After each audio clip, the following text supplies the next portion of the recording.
I, George Herbert Walker Bush, do solemnly swear.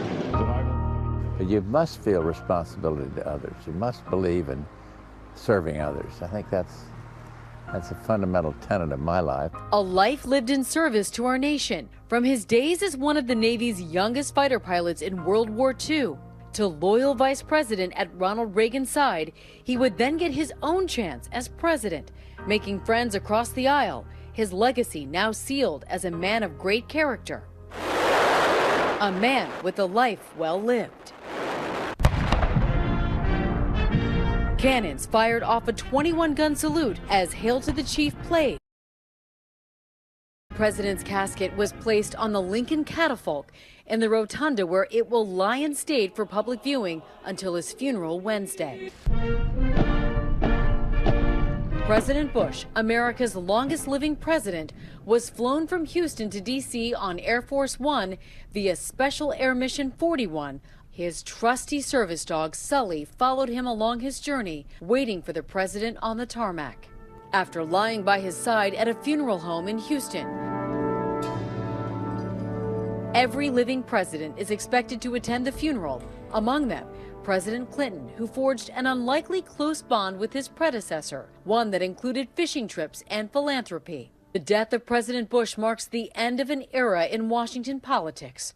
Over the years, Bush discussed with ABC News his deep devotion to country and family. I've been very blessed when you look around and compare life to others, how lucky we've been. So much a part of his legacy, a love story 73 years strong, the longest marriage in presidential history.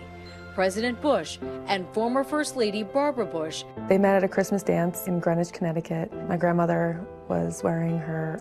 I said, who is this good-looking girl, that beautiful girl over there? And the rest is history.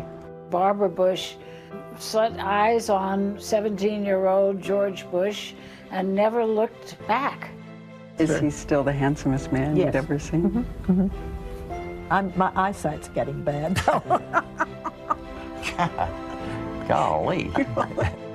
Would you describe Barbara Bush? To say ditto. Very funny, George is.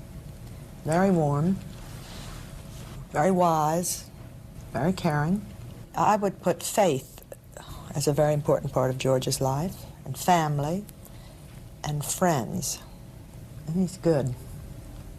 My grandfather was, and then on the day that she passed away, he was there all. He spent his last summer there, surrounded by family, in October attending the wedding of his granddaughter, Barbara Bush. Family means everything to me. With 5 surviving children, 17 grandchildren, 8 great-grandchildren, Bush was a true family man to his last breath. His final words, "I love you too," spoken to his son George W. Bush on the telephone before he passed away quietly at home in Houston. He will be laid to rest at his presidential library in College Station, Texas, next to his wife and daughter Robin. I do think that you go to heaven, there is a heaven, and I don't fear it, though. When I was a little guy, I'd fear death.